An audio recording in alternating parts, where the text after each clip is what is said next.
اس طرح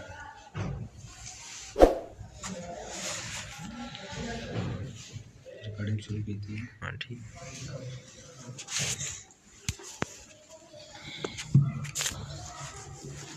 اعوذ باللہ من الشیطان الرجیم. بسم اللہ الرحمن الرحیم.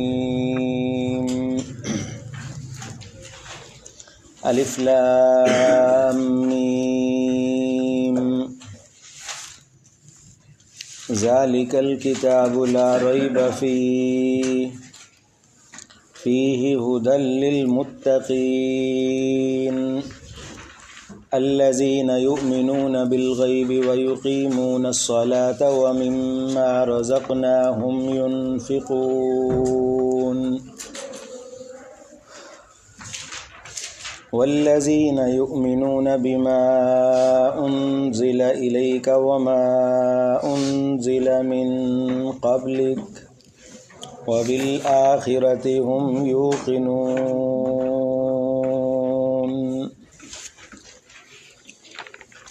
اولئک علی ھدی من ربہم واولئک هم المفلحون. سبحانک لا علم لنا الا ما علمتنا انک انت العلیم الحکیم. اللہم صل علی سیدنا و مولانا محمد صلی اللہ علیہ وسلم الف مرۃ بعدد کل ذرہ وبارک وسلم ثم صل علیہ. سورۃ البقرہ مدنی صورت ہے. مدینہ منورہ میں سب سے پہلی نازل ہونے والی صورت ہے. ترتیب مصحفی میں مصحف یا یہ جو لفظ ہم بولیں گے مصحفی، یہ مصحف اس قرآن مجید کی اس کاپی کو کہتے ہیں.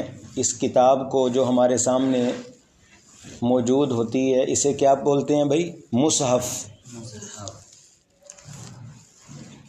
ترتیب مصحفی میں اس کا نمبر ہے 2. پہلے سورہ فاتحہ پھر سورۃ البقرہ. اور ترتیب نزولی میں اس کا نمبر ہے 87. سورہ مطففین کے بعد اور سورہ انفال سے پہلے نازل ہوئی ہے.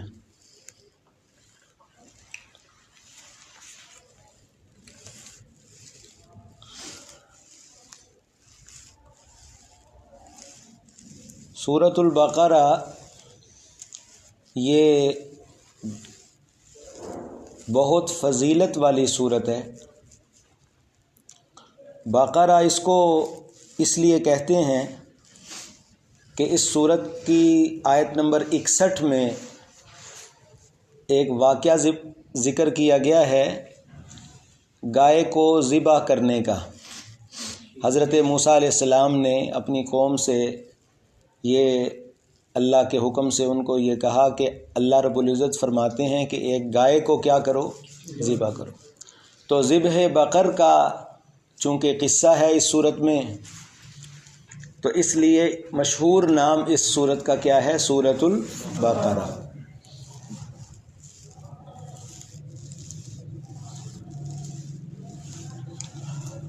آیت نمبر 67 ہے غالباً. اچھا ہاں جی، آیت نمبر 67 ہی ہے، 66-67 ٹھیک ہو. اس کے علاوہ بھی اس صورت کے کئی نام ہیں. ایک نام ہے صورت کا فسطاط القرآن. قرآن مجید کا خیمہ فسطاط خیمے کو بولتے ہیں۔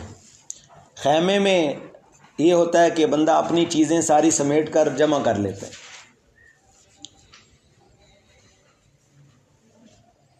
تو اس صورت نے بھی قرآن مجید کے بہت سارے مسائل کو، سارے مقاصد کو، جو مقاصد آپ نے پڑھے تھے، مقاصد ثمانیہ یاد ہیں جی، ان میں سے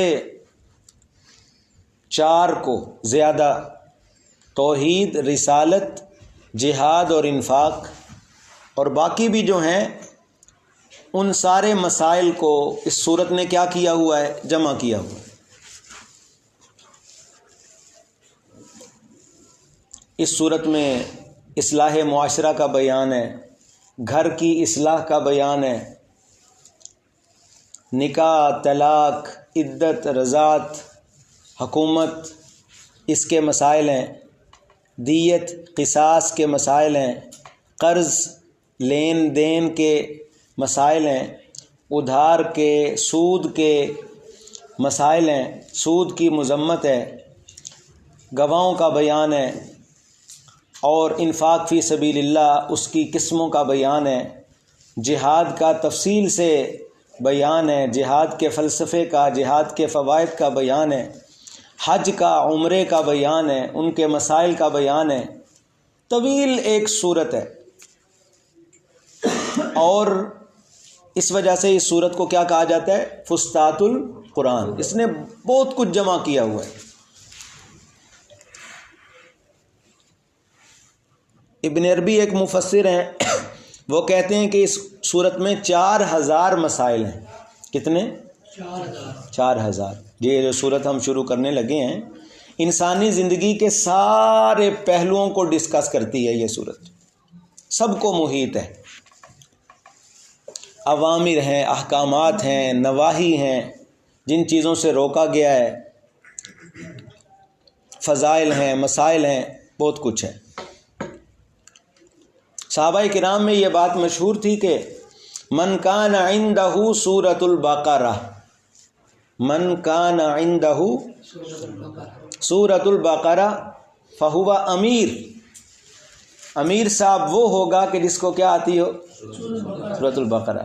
ہر بندہ امیر نہیں ہوگا، ہم میں امیر اور لیڈر وہ ہوگا کہ جس کو کیا آتی ہو۔ ایک اور الفاظ بھی نقل ہیں، من حافظہا، جس نے سورۃ البقرہ کو ہم میں سے سمجھا ہوا ہے مسائل کے ساتھ، جد فینا، وہ ہم میں بڑا عمدہ شخص ہے۔ اسی طرح اس سورت کا ایک نام ہے، میں چند نام بتاتا ہوں، پھر ہم اپنی ترتیب میں سورت کو پڑھتے ہیں، کیونکہ اس سورت کے نام بھی ہیں نا، فضیلت ہے اس سورت کی۔ تو ایک اور نام اس سورت کا ہے سنام القرآن، سین کے ساتھ، سنام القرآن، سنام القرآن۔ سنام کا مطلب ہوتا ہے کوہان۔ کس کی ہوتی ہے؟ کس جانور کی ہوتی ہے کوہان؟ اونٹ کی۔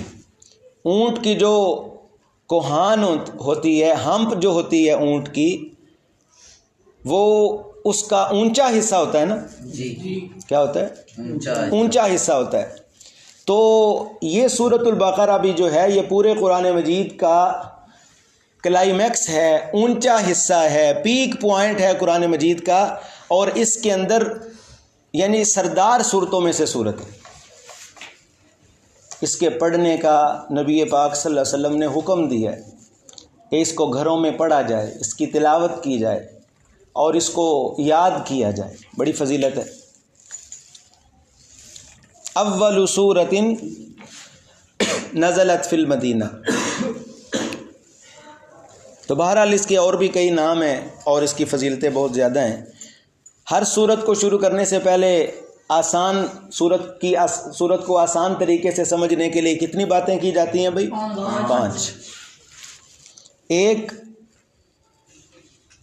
اس صورت کا پچھلی صورت کے ساتھ ربط، دوسرا امتیازات، تیسرے نمبر پر دعوی صورت،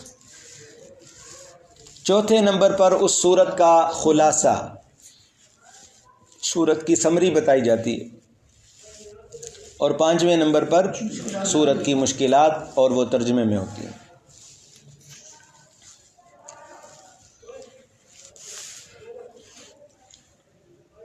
سورت کا جو نام ہے نا سورۃ البقرہ، یہ تفصیل سے انشاءاللہ آگے آئے گا۔ اللہ رب العزت نے یہود کے الہ پر رد کیا ہے۔ یہودیوں نے گائے کو کیا بنایا ہوا تھا؟ الہ بنایا ہوا تھا، اور ان کے دلوں میں گائے بچھڑے کی کیا تھی؟ محبت سمائی ہوئی تھی۔ اور یہ عقیدہ یہود میں کہاں سے آیا تھا؟ یہ عقیدہ ان میں آیا تھا مصریوں سے۔ کن سے؟ بنی اسرائیل پہلے کہاں رہے تھے؟ مصر میں رہے تھے، اور مصر والوں میں آپ کو پتہ ہے ان کے دلوں میں گائے کی محبت تھی، گائے کی عقیدت تھی، گائے کو وہ اپنا حاجت روا، مشکل کشا دیوتا سمجھتے تھے۔ اور مصر والوں میں یہ عقیدہ آیا تھا اہل یونان سے۔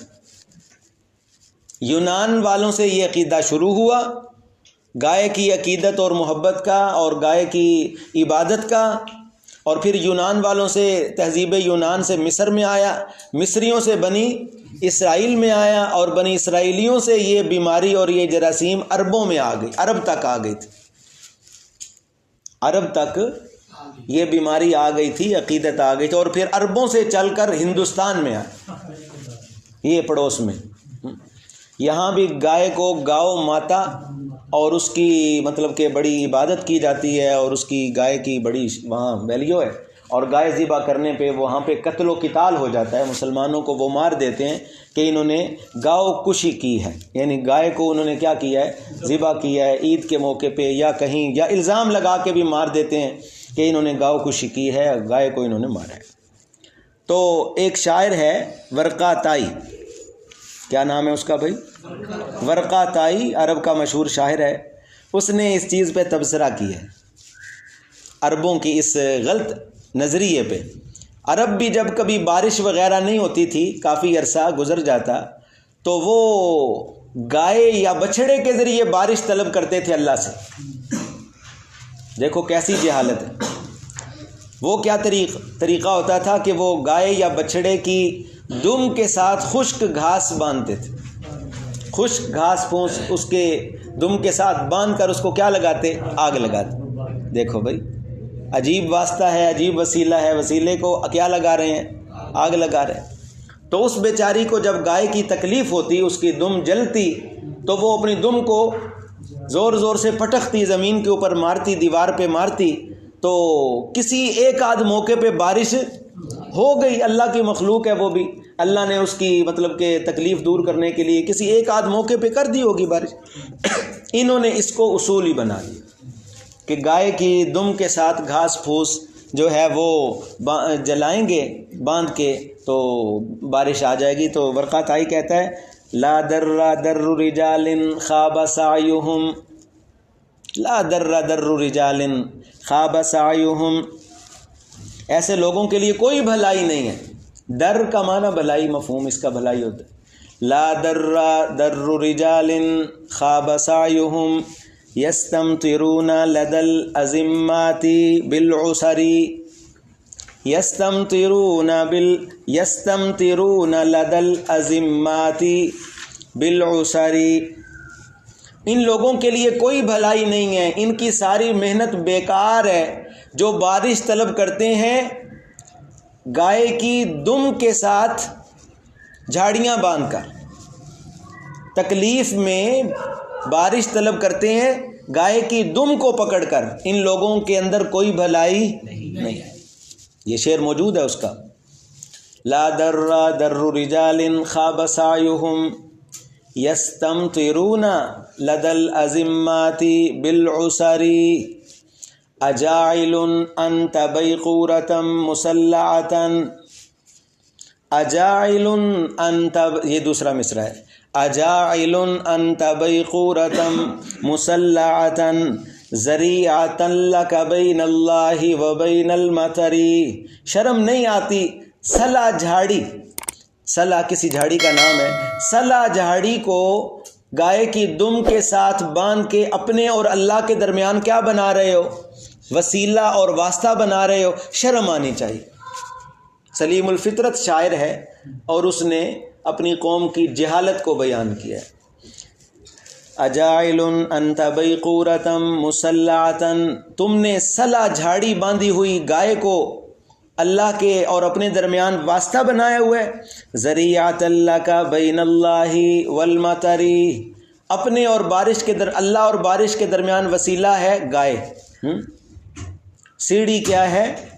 گائے کو بنایا ہوا ہے۔ تو بہرحال اس صورت میں آپ پڑھیں گے کہ اللہ تعالیٰ نے اس عقیدے کا رد کیا اور گائے آخر ان سے ذبح کروائی، فذبحوها، ان کا دل نہیں چاہتا تھا، اللہ رب فرماتے ہیں فذبحوها وما كادوا يفعلون، قریب نہیں تھا، انہوں نے بڑے ہیلے بہانے بنائے، بار بار وہ ایکسٹینشن لیتے تھے، کس سے؟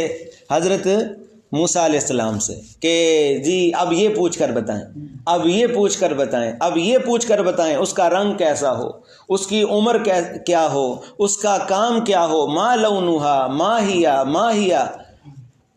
قرآن مجید نے تو 3 سوال ہی ذکر کیے ہیں، ایک لمبا چوڑا طویل سلسلہ انہوں نے اس کا چلایا۔ بہرحال ذبح ان کو آخر کرنی پڑی اور اللہ تعالیٰ نے ان سے یہ گائے ذبح کروائی۔ یہی گائے کا تقدس ہندوؤں میں ہے، ہندوؤں میں، اور پھر آہستہ آہستہ کچھ جراثیم مسلمانوں میں بھی۔ یہ بھی جب ستارے دیکھتے ہیں نا، اپنی قسمت کے ستارے، ہاں یہ آپ پڑھ چکے ہیں نا، یہ بھی شرک ہے، شرک بالکواکب، یاد ہے کہ بھول گئے؟ قرآن مجید نے جن مرکزی اشراق کے اوپر رد کیا ہے، 4 اشراق، اشراق اربع، شرک بالکواکب پہلے نمبر پہ رکھا، تو یہ جو یہ ستاروں کے ذریعے اپنی قسمت کا اندازے لگاتے رہتے ہیں نا، بدقسمت، سمجھ آئی کہ نہیں؟ وہ برجوں کے نام انہوں نے رکھے ہوئے ہیں، ستاروں کے کیا رکھے ہوئے ہیں؟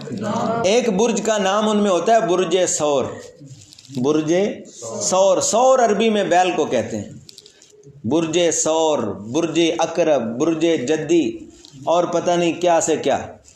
تو بہرحال یہ عقیدہ ہے لوگوں نے کہ یہ جو زلزلہ آتا ہے نا، تو گائے جو ہے نا، گائے وہ سینگ بدلتی ہے، کیا بدلتی ہے؟ سینگ، یعنی اس کے ایک گائے، زمین جو ہے وہ گائے کے سینگ کے اوپر کھڑی ہے۔ یہ سنا ہوا ہے نا آپ نے بھی، یہ بات سنی ہوئی ہے جی؟ وہ ایک سینگ اس کا جب تھک جاتا ہے، ایک سینگ پہ کافی عرصہ وہ 10 20 30 40 50 سال وہ زمین جو ہے زمین کو ٹکائے رکھتی ہے، پھر جب گائے کا وہ سینگ تھک جاتا ہے تو گائے سینگ بدلتی ہے، تو کیا آتا ہے؟ زلزلہ۔ ہمارے استاد فرماتے تھے اگر کسی دن اس گائے کو خارش ہو گئی پھر تو قیامت آ جائے، ابھی تو صرف وہ کیا بدلتی ہے؟ سینگ بدلتی ہے۔ تو زلزلہ آ جاتا ہے 8 پوائنٹ کا، 9 پوائنٹ کا، 8.5 7.50، ٹھیک ہے، اتنا زلزلہ آ جاتا ہے۔ تو اگر کسی دن اس کو کیا آ گئی؟ خارش ہو گئی، بس پھر تو گئی دنیا، گئی، قیامت آ گئی۔ انا للہ و انا الیہ راجعون۔ تو یہ سارے عقائد کی انشاءاللہ اصلاح اس صورت میں ہو جائے گی اللہ کے فضل سے۔ سورۃ البقرہ 5 باتیں ہر صورت کے پہلے شروع میں کی جاتی ہیں۔ سب سے پہلے ہیں جی ربط لکھیں جی، سورہ فاتحہ کے ساتھ ربط اور لنک اور جوڑ کیا ہے؟ سورہ فاتحہ میں فرمایا ایاک نعبد، ایاک نعبد و ایاک نستعین۔ تو اب یا اللہ ہم تیری ہی عبادت کریں گے، تجھی سے مدد مانگیں گے۔ تو سورۃ البقرہ میں یہ واضح کر دیا، لا نعبد البقرہ، ہم گائے کی عبادت اور پوجا نہیں کریں گے، کما عبدہ الیہود، جیسا کہ اس کی عبادت یہود نے کی۔ یہودیوں کے الہ پر رد ہوگا، کن پر رد ہوگا؟ یہود کے الہ پر، گائے پر، گائے کی عاجزی اور اس کی کمزوری بیان کی جائے گی۔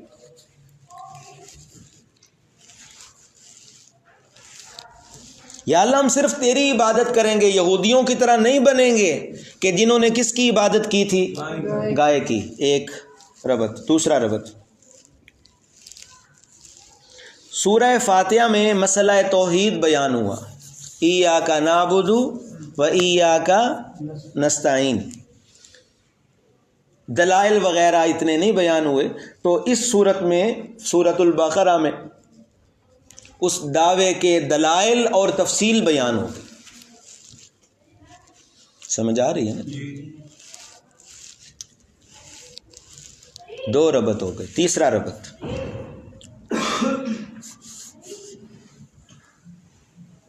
یہ ربط دوسرا سمجھ آیا؟ فاتحہ میں دعویٰ ذکر ہوا ہے، تفصیل نہیں تھی، ڈیٹیل نہیں تھی، بقرہ میں اب اس کی تفصیل آئے گی۔ تیسرا ربط، سورہ فاتحہ میں 5 اسماء حسنہ ذکر ہوئے ہیں۔ کتنے؟ 5 اللہ تعالیٰ کے نام، ایک ذاتی اور 4 صفاتی۔ ذاتی نام اللہ رب العزت کا اللہ، یہ اللہ کا ذاتی نام ہے، ذاتی نام اللہ۔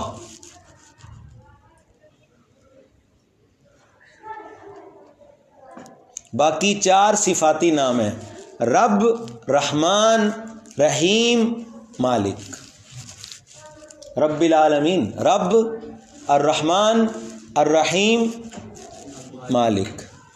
5 اسماء حسنہ ذکر ہوئے سورۃ صوفی صاحب آپ نے بولنا ہے کتنے؟ 5۔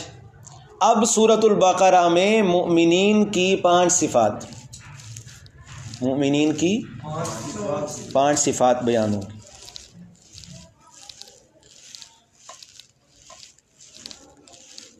کتنے ربط ہو گئے؟ 3۔ چوتھا ربط، سورہ فاتحہ میں دعا کی ہے، اہدنا الصراط المستقیم۔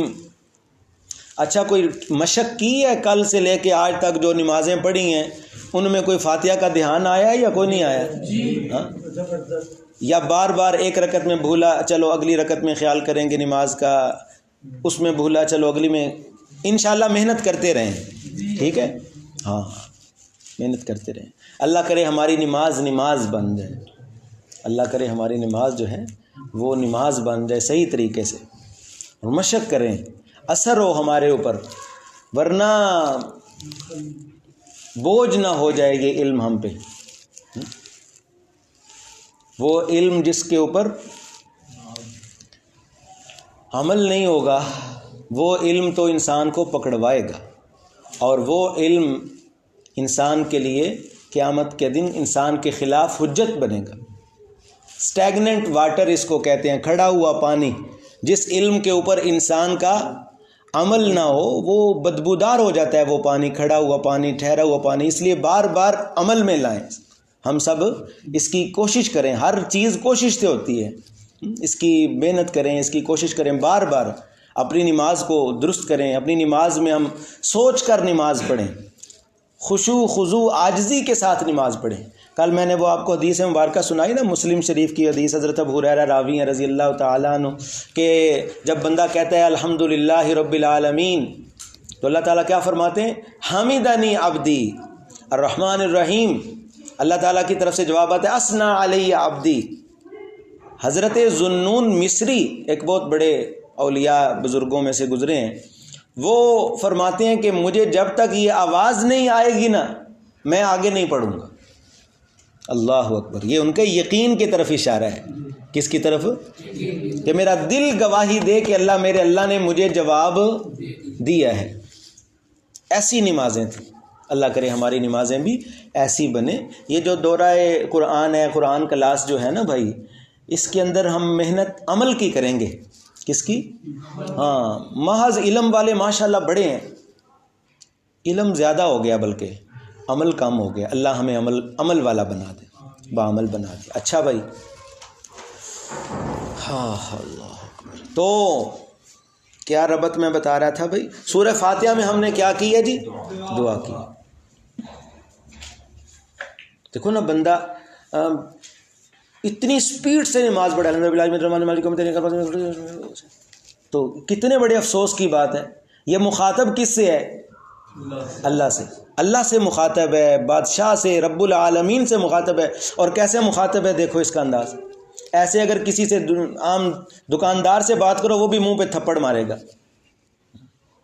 عام کسی بندے سے بات کرو نا اس طریقے سے، سپیڈ سے، اس طرح جس طرح ہم سورۃ فاتحہ ہمارے طوطے کی طرح رٹی ہوئی ہے. نماز بھی سکون سے نہیں پڑھنی. وہ کل والی بات یاد ہے، بھول نہیں جانی. امام غزالی رحمہ اللہ کیا فرمائے، ان کی مثال یاد ہے کہ اگر کسی کو غلام تحفہ دینا ہو تو زندہ غلام دیا جاتا ہے یا مردہ؟ زندہ. تو اللہ رب العزت کے لیے یہ جو نماز ہم پڑھتے ہیں، یہ اللہ کو ہم اپنی طرف سے تحفہ پیش کرتے ہیں. اللہ کو کیا پیش کرتے ہیں؟ عاجزی پیش کرتے ہیں نا. تحفہ وہ چیز دی جاتی ہے جو اگلے کے پاس نہ ہو. اللہ کے پاس بھی کچھ چیزیں نہیں ہیں، پتہ ہے؟ ہاں کیا ہے؟ اللہ کے پاس عاجزی نہیں ہے، اللہ کے پاس بھول نہیں ہے، اللہ کے پاس کمزوری نہیں ہے. اور سمجھ آئی نا؟ یہ چیزیں ہمارے اندر ہیں. ہم یہ چیزیں اللہ کو کیا پیش کرتے ہیں؟ یا اللہ ہم اپنی عاجزی تیرے لیے تحفہ دیتے ہیں. ہم اپنی عاجزی کو آپ کے دربار میں تحفے کے طور پہ پیش کرتے ہیں. ہم اپنی کمزوری، اپنا ضعف، یہ چیزیں ہم اللہ کو پیش کرتے ہیں. تو ہمیں زندہ پیش کرنی چاہیے یا مردہ؟ تو اللہ کرے ہماری نمازیں زندہ نمازیں بن جائیں. تو زندہ نمازوں کے لیے محنت کرنی ہے ہم نے. ٹھیک ہے جی انشاءاللہ، تاکہ ہم جب قرآن مجید پڑھیں تو ہماری زندگی بدل جائے. اصل مقصد قرآن مجید کے پڑھنے کا یہ ہے، اور اس ساری محنت کا اور تھکن کا مقصد بھی یہی ہے. اللہ تعالیٰ ہمیں سمجھ دیں. تو سورہ فاتحہ میں دعا کی ہے، اہدنا الصراط المستقیم. تو سورۃ البقرہ میں دعا کی قبولیت کا ذکر ہے کہ اچھا دعا ہدایت مانگ رہے تھے، استقامت مانگ رہے تھے. یہ لو ذالک الکتاب لا ریب فیہ ہدا، یہ ہدا آ گئی ہے. فاتحہ میں کیا مانگی تھی؟ اہدنا. اللہ تعالیٰ نے فرمایا یہ لو ہدا، ہدی للمتقین. ہدا ہدایت چاہیے، قرآن سے ہدایت میں. ان ھذا القرآن یہدی للتی ہی اقوم. قرآن سیدھا رستہ دکھاتا ہے. اسی طرح لم یجعل لہ عوجا، یہ ایسی سیدھی کتاب ہے، اللہ تعالیٰ نے اس میں کوئی عوج کوئی خامی نہیں رکھی. لم یجعل لہ عوجا، اللہ نے اس کتاب میں بھی کوئی خامی نہیں رکھی. اور آگے فرمایا قیمہ، سورہ کہف کی آیت نمبر 2 ہے کہ یہ اوروں میں بھی اگر کوئی کجی ہوگی نا، قرآن سیدھا کرے گا اس کو. قرآن، اور جو قرآن سیدھا کرتا ہے نا وہ صحیح سیدھا کرتا ہے. زین القرآن بالفعال، قرآن مجید کو مزین کرو اپنے اعمال کے ساتھ. اللہ توفیق دے جی. سورہ فاتحہ میں دعا تھی اور بقرہ میں دعا کی قبولیت کا بیان ہے. ذالک الکتاب لا ریب فیہ ہدا. سورہ فاتحہ میں اللہ رب العزت کے 2 نام ذکر ہوئے ہیں، الرحمن اور الرحیم. اس کی تشریح کل کچھ آپ نے تھوڑی سی آپ کو بتائی ہے. الرحمن عام رحمت والا اور رحیم خاص رحمت والا. سورۃ البقرہ میں رحمان اور رحیم کے نمونے ہیں. رحمان اور رحیم کے نمونے ہیں. رحمانیت بنی اسرائیل پر ہوتی رہی ہے، رحیمیت بنو اسماعیل پر ہوئی. کس پر؟ بنو اسماعیل پر.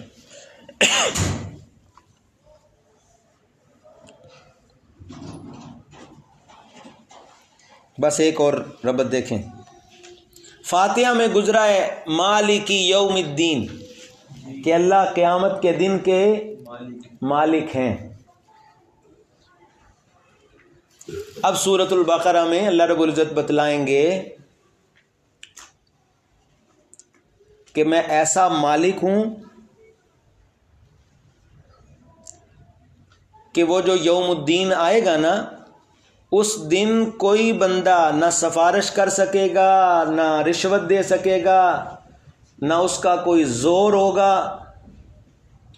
نہ ہی کوئی ضمانت کر سکے گا کسی کی۔ قیامت کے دن اللہ کی ملکیت مالک یوم الدین کا مظاہرہ ہوگا۔ مالک یوم الدین کا، یہاں تو مالک یوم الدین ہے، تو مالک یوم الدین کا مظاہرہ کس دن ہوگا؟ اظہار قیامت کے دن ہوگا کہ لا تجزی نفس عن نفس شیئا، نہ ضمانت، نہ سفارش، نہ رشوت، چاروں طریقے اللہ تعالیٰ نے ان کی چاروں طریقوں کی نفی کی ہے سورۃ البقرہ میں آیت نمبر 48 میں۔ آیت نمبر 48 میں مالک یوم الدین کا پوری طرح مظاہرہ کیا گیا۔ سمجھ آئی بھائی؟ یہ کیا بیان ہو گئے ہیں بھائی؟ ربط کافی ہیں۔ آگے جی امتیازات، سورت کی خاص خاص باتیں، جن باتوں کی وجہ سے یہ سورت باقی سب سورتوں سے الگ تھلگ نظر آتی ہے۔ نمبر 1 امتیازات بتانے لگا ہوں۔ کثرت خبائث یہود، یہود کا بڑا فتنہ ہے، یہود کا بڑا فتنہ ہے۔ یہ جیوش کمیونٹی جو ہے، ابھی دیکھ رہے ہیں نا، یہ فلسطین میں مسلمانوں کے ساتھ، یہ پچھلے 1.5 سال میں غزہ میں خاص طور پر تقریباً 4 لاکھ سے زائد مسلمان، مرد، عورتیں، بچے، خواتین، جو بالکل ابریا معصوم لوگ تھے، انہیں کیا کیا گیا؟ شہید کیا۔ یہ بڑے خطرناک لوگ ہیں۔ ان کی پوری اللہ تعالیٰ نے تفصیل، ان کی خواصیں، ان کی برائیاں، ان کی جو فلاسفی ہے، ان کی جو سوچ ہے، پوری طرح سورۃ البقرہ میں بیان کی ہے۔ اتنی وضاحت قرآن مجید کی کسی صورت میں نہیں۔ کن کی؟ یہودیوں کی۔ اگر کوئی یہود کے متعلق جاننا چاہتا ہے کہ ان کی مجھے تاریخ پتہ چلے، ان کی ہسٹری پتہ چلے، ان کا مجھے مزاج پتہ چلے، یہودیوں کا ان کا طریقہ واردات کیا ہے، ان کی سوچ اور ان کی آئیڈیالوجی کیا ہے، کس سے پتہ چلے گا؟ سورۃ البقرہ سے۔ اس کو سورۃ البقرہ پڑھنی ضروری ہے۔ ان کے آباء و اجداد میں کیا برائیاں تھیں، ان موجودہ میں کیا برائیاں ہیں، قرآن مجید نے گن گن کے بیان کی ہیں۔ آپ آگے پڑھیں گے انشاءاللہ اسی پارے میں۔ 3 برائیاں آباء یہود کی، 5 برائیاں موجودہ یہود کی، اور ان کی خباثتیں اللہ تعالیٰ نے بیان کی۔ پہلا امتیاز کیا ہے؟ کثرت خبائث یہود۔ نمبر 2 واقعہ ذبح بقر، گائے کے ذبح کا تفصیلاً واقعہ، گائے کے ذبح کا تفصیلاً واقعہ۔ آیت نمبر 67 سے شروع ہوتا ہے اور آگے چلا جاتا ہے پھر کئی آیات میں۔ اسی طرح بھائی واقعہ سیدنا عزیر علیہ السلام، یعنی اگر کوئی بندہ کہے آپ کو پورے قرآن مجید یار عزیر علیہ السلام کا واقعہ کس صورت میں ہے، آپ فوراً کیا کہیں گے؟ سورۃ البقرہ میں۔ باقی صرف ایک جگہ پہ ان کا نام ہے کہ یہودیوں نے عزیر علیہ السلام کو اللہ کا کیا بنا لیا؟ بیٹا بنا لیا، بس۔ لیکن ان کا واقعہ صرف کہاں ہے؟ سورۃ البقرہ میں، اسی صورت میں آئے گا، 3 پارے میں وہ واقعہ آئے گا۔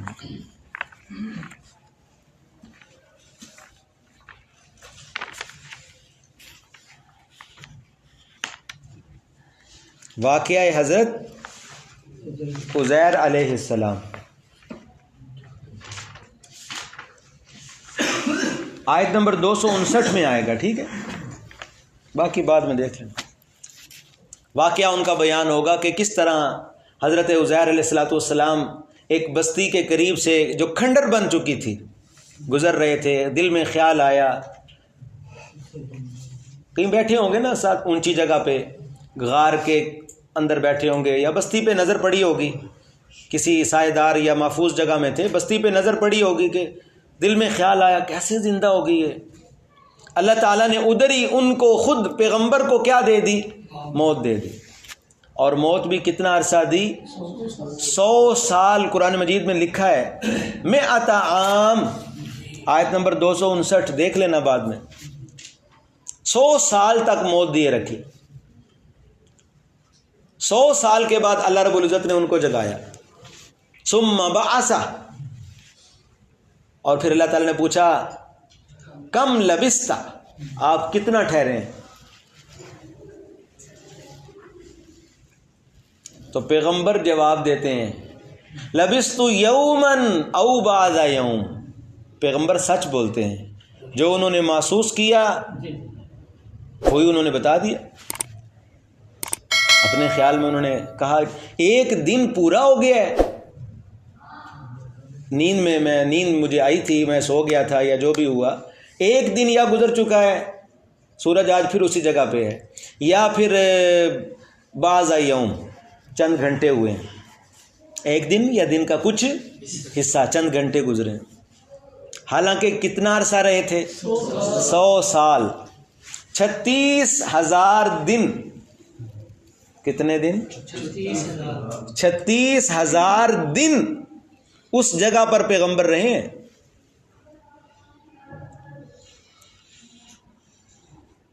سو دفعہ گرمیاں آئی ہیں، 100 دفعہ سردیاں آئی ہیں،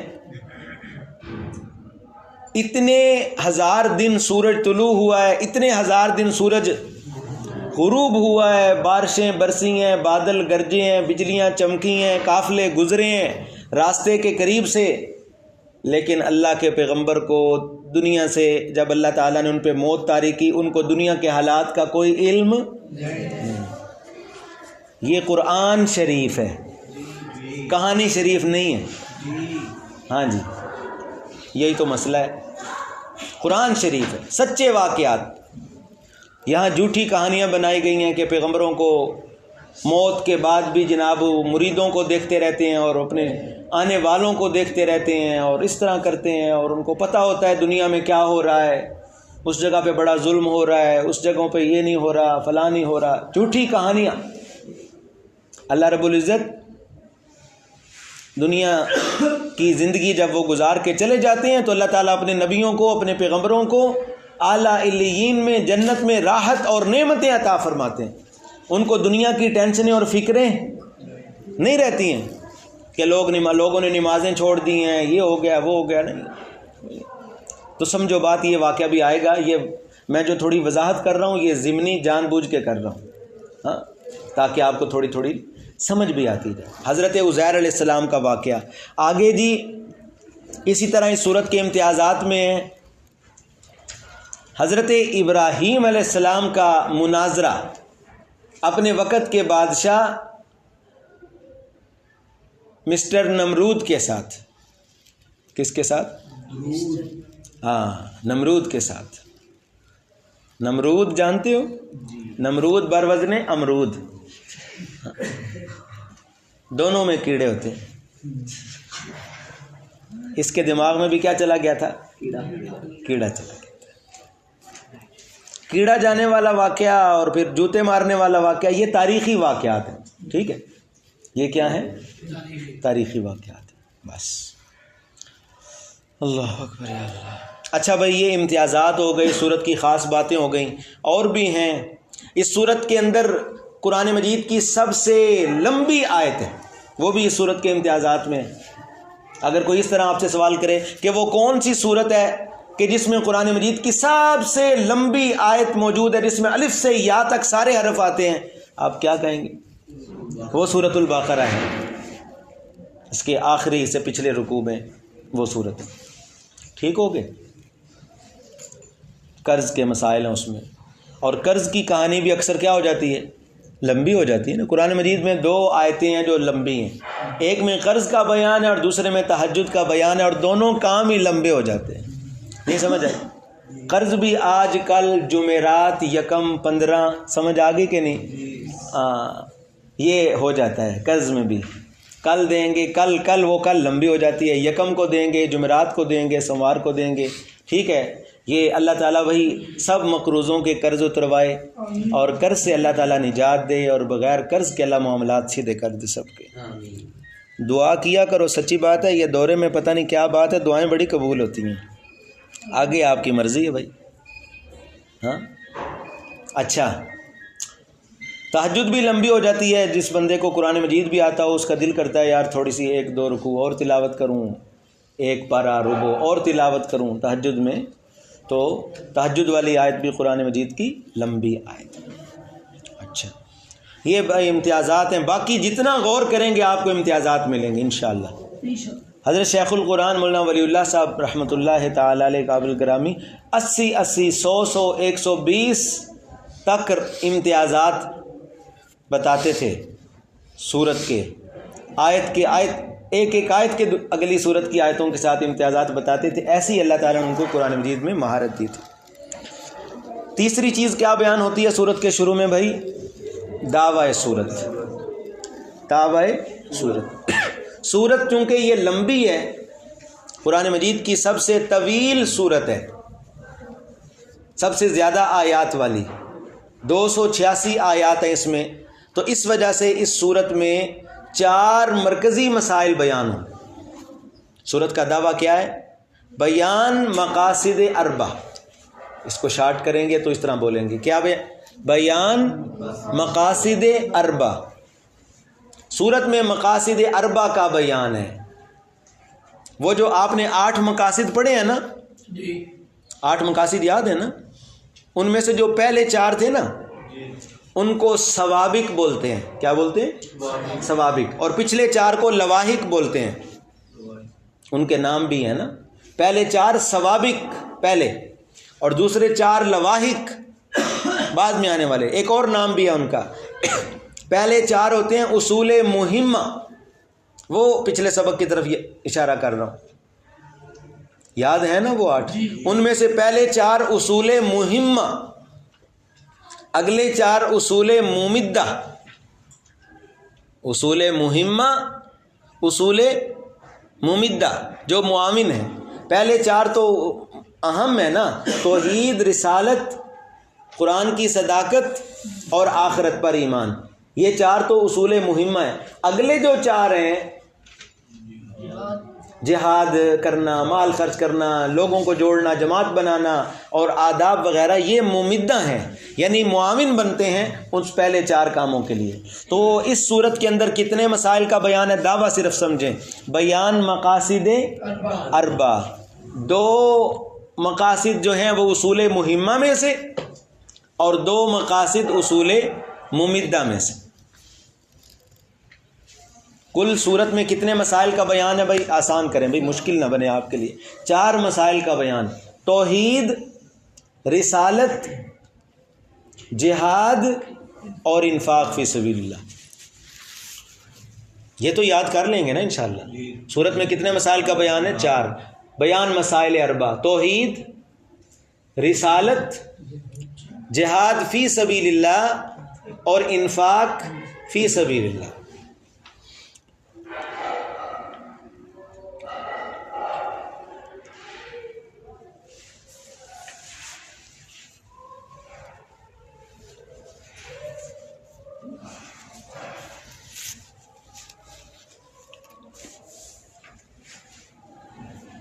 یہ دعوی صورت ہو گیا، بیان مسائل اربع، بیان مقاصد اربع، جو بھی یہ لفظ آپ بول لیں.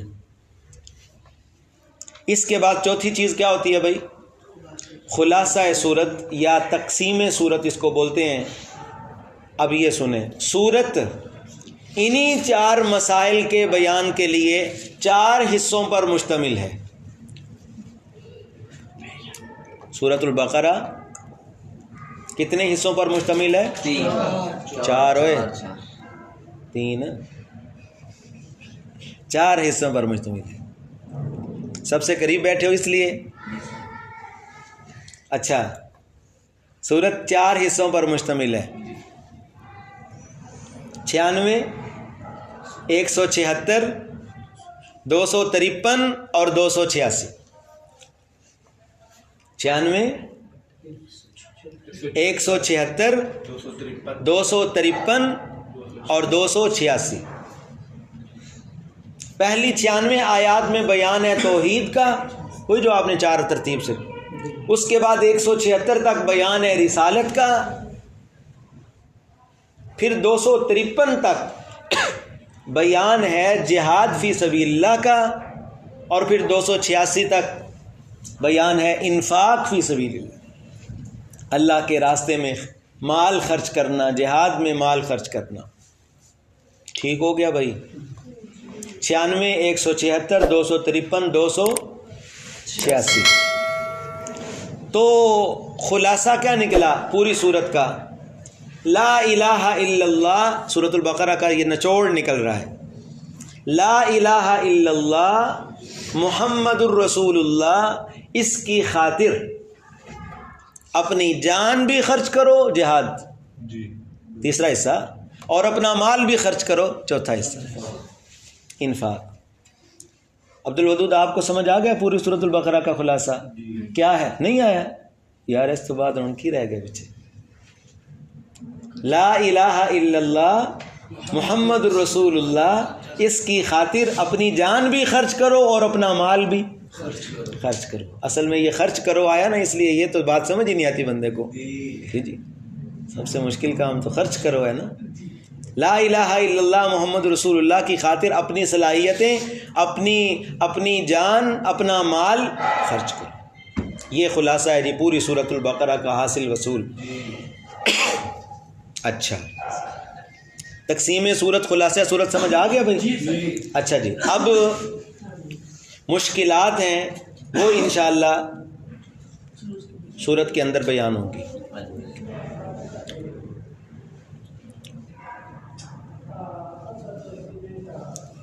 سورۃ البقرہ کو شروع کرتے ہیں، لیکن تھوڑی سی اور تقسیم. پہلا حصہ، میں لفظ کیا بول رہا ہوں؟ حصہ. پہلا حصہ کتنی آیات پر مشتمل ہے؟ 96 آیات پر مشتمل ہے. اس پہلے حصے کو ہم سمجھیں گے تو اس کو سمجھنے کے لیے پہلے حصے کو، اس کے 3 باب بنائے گئے ہیں. کتنے؟ 3 باب ہیں پہلے حصے کے، 20 39 96. انشاءاللہ مشکل نہیں ہے، اس سے زیادہ نہیں کریں گے تقسیم، بس یہی ایک تقسیم ہے. 20 39 96. پہلی 20 آیات میں ہمارا، چونکہ ابھی انشاءاللہ 20 آیات تو اللہ کی توفیق سے کوشش کرتے ہیں پڑھیں، آگے پھر جتنی اللہ تعالیٰ نے توفیق دی انشاءاللہ. 20 آیات مبارکہ پہلی جو ہیں، اس میں سورۃ الفاتحہ میں جو 3 جماعتیں ذکر ہوئی ہیں نا، کون کون سی 3 جماعتیں ذکر ہوئی ہیں؟ انعمت علیہم، مغضوب علیہم اور الضالین. انعام یافتہ اور دوسرے مغضوب، جن پہ اللہ کی طرف سے موریں لگ گئیں، یہود و نصارہ، اور تیسرے ضالین، منافقین، گمراہ لوگ جن کو دین کے بارے میں شک، شکوک، وسوسے، شبہات ہیں، دین کے مسائل، قانون کے بارے میں جن کو شکوک و شبہات ہیں، وہ ضالین، وہ گمراہ لوگ. توجہ، سورۃ الفاتحہ میں ان 3 کا صرف ذکر کیا گیا تھا. اب سورۃ البقرہ کی پہلی 20 آیات میں سمجھ لو گے نا، اتنا آسان بتا رہا ہوں. سورۃ البقرہ کی پہلی 20 آیات مبارکہ میں ان تینوں گروہوں کی تفصیل، تینوں گروہوں کی تفصیلی تعارف یوں کہہ لو. تینوں گروہوں کا وہاں تو صرف ہے انعمت علیہم، مغضوب علیہم، ضالین، بس. اب یہ کون ہے انعمت علیہم، مغضوب علیہم کون ہے، ضالین کون ہے، ان کی صفات، ان کی عادات کیا ہیں؟ تو تفصیلی تعارف پہلی 20 آیات سورۃ البقرہ کی، اس میں ان تینوں گروہوں کا، تینوں جماعتوں کا تفصیلی تعارف. ایک نمبر 2، دنیاوی اور اخروی انجام. کیا بھائی؟ دنیاوی، دنیا میں ان کا حشر کیا ہونا ہے، آخرت میں یہ ان لوگوں کا انجام کیا ہونا ہے، دنیاوی اخروی انجام. اور 2 مثالیں. یہ تو 2 لفظ یاد کر لو گے نا. پہلی 20 آیتوں میں آپ جب سبق مکمل کر کے جائیں، یہ تو کم از کم آپ کے دماغ میں ہوگا، اور انشاءاللہ بہت کچھ ہوگا، ٹھیک ہے، کہ پہلی 20 آیات سورۃ البقرہ کی، اس میں انعمت علیہم، مغضوب علیہم اور الضالین، ان تینوں گروہوں کی تفصیل ہے، تفصیلی تعارف ہے، ان کا دنیاوی اخروی انجام ہے، اور 2 مثالیں، ان اللہ علی کل شیء قدیر تک۔ ٹھیک ہو گیا بھائی؟ یہ پہلی 20 آیات چونکہ انشاءاللہ آج پڑھیں گے تو اس کا ہی خلاصہ بیان ہوا۔ 20 کے بعد اگلی 39 اور 96 جب وہاں پہنچیں گے انشاءاللہ اسی طرح 2 لفظوں میں آپ کو نچوڑ بتاتے جائیں گے انشاءاللہ آپ نے یاد کرنا ہے، کریں گے نا انشاءاللہ۔ اچھا بھائی دیکھیں، اعوذ باللہ من الشیطان الرجیم، بسم اللہ الرحمن الرحیم، الف لام میم، اللہ اعلم بمرادی۔ یہ جو الف لام میم ہے، یہ ان کو بولا جاتا ہے حروف مقطعات۔ کیا بولا جاتا ہے؟ حروف مقطعات۔ مقطعات کا مطلب ہوتا ہے کہ یہ الگ الگ کر کے پڑھے جاتے ہیں نا، کاٹ کاٹ کے پڑھے جاتے ہیں۔ اب اسی طرح کا کسی اور جگہ پہ لکھا ہو تو وہاں پہ ہم علم پڑھتے ہیں۔ کیا پڑھتے ہیں؟ علم ترى کیف، الف لام میم لکھا ہوتا ہے، ہم کیا پڑھتے ہیں اس کو؟ علم۔ لیکن نہیں، یہاں پہ بھی اسی طرح اور کچھ صورتوں کے شروع میں بھی یہ لفظ آتا ہے، الف لام میم، ٹھیک ہے؟ تو ہم یہاں پر اس کو الگ الگ کر کے چونکہ پڑھتے ہیں، ٹھیک ہے، تو کیا کہا جاتا ہے اس کو؟ حروف مقطعات۔ اس صورت کے شروع میں بھی ہے، پھر اللہ آپ کا بھلا کرے آگے سورہ لقمان کے شروع میں بھی یہی ہے، الف لام میم۔ پھر سورہ سجدہ 21ویں پارے میں وہاں پر بھی الف لام میم ہے، ٹھیک ہے؟ الف لام میم سے کئی صورتیں قرآن مجید میں شروع ہوتی ہیں ان کو، اور ٹوٹل 29 صورتیں ہیں قرآن مجید کی جو اس طرح کے حرفوں سے شروع ہوتی ہیں، یعنی جن پہ اعراب نہیں ہوتا۔ الف لام میم را، الف لام را، یہ الف لام را، الف لام میم را والی جتنی الف لام را والی جتنی را والی جتنی صورتیں ہیں وہ عظمت قرآن پہ اللہ تعالیٰ نے نازل فرمائی ہیں۔ ان کا موضوع کیا ہے؟ عظمت قرآن۔ ذرا توجہ کرنا، 29 صورتیں ہیں، بڑی تفصیل ہے ویسے حروف مقطعات کی، اتنی مزیدار دلچسپ کہ گھنٹہ لگ جائے، لیکن وقت نہیں ہے نا، توجہ کریں، ہمیں کچھ اپنے لیے سمجھ آ جائے فائدہ تو بس ٹھیک ہے۔ حروف مقطعات قرآن مجید کی 29 صورتوں کے شروع میں آتے ہیں۔ الف لام میم ہے، ہا میم سے 7 صورتیں شروع ہوتی ہیں، آپ نے سن لیا۔ اسی طرح کاف ہا یا عین صاد ہے، قاف ہے، نون ہے، صاد ہے، وغیرہ وغیرہ، یاسین ہے۔ ان حروف کے بارے میں فیصلہ کن بات یہی ہے کہ ان کا صحیح علم اللہ رب العزت کو ہے۔ کس کو ہے؟ اللہ رب العزت کو ہے، اور اللہ اعلم بمرادہ، اللہ رب العزت نے پہلے حرف پہ انسانوں کا امتحان لیا ہے کہ یہ کہو کہ ہمیں ان کا مطلب معلوم نہیں ہے، اس کا صحیح مطلب صرف کون جانتے ہیں جی؟ اللہ رب العزت۔ نبی کریم صلی اللہ علیہ وسلم ان کا مطلب جانتے ہیں یا نہیں ہمیں نہیں پتہ، ہم یہ بھی نہیں کہتے ہیں کہ نہیں جانتے ہیں، سمجھ آ رہی ہے کہ نہیں؟ یہ عام عوامی بات کر رہا ہوں۔ ہم یہ بھی نہیں کہتے ہیں کہ نبی پاک صلی اللہ علیہ وسلم جانتے ہیں، کیونکہ ہمیں پتہ نہیں، نبی علیہ السلام نے امت کو ان حرفوں کا ترجمہ بتایا نہیں، اسی طرح نبی علیہ السلام نے سنا دیا، صحابہ نے اسی طرح سن لیا، اسی طرح آگے نقل ہو گئے۔ میان عاشق و معشوق رمزیست، حضرت شیخ مرحوم اللہ کی ان پہ کروڑوں رحمتیں ہوں، یہ شعر بڑا جھوم کے پڑھا کرتے تھے۔ میان عاشق و معشوق رمزیست، کرامن کاتبین را ہم خبر نیست۔ یہ عاشق و معشوق میں کوئی راز ہی راز ہے کہ جس کا پتہ یا اللہ کو ہے یا نبی علیہ الصلوۃ والسلام کی آپس کی کوئی بات ہے، کوئی اشارہ ہے، محبوب کے محب کے آپس میں عاشق معشوق کے کچھ اشارے ہوتے ہیں جن کا دوسروں کو پتہ نہیں چلتا. کرامن کاتبین ہم خبر نیست، کرامن کاتبین کو بھی اس کا پتہ نہیں،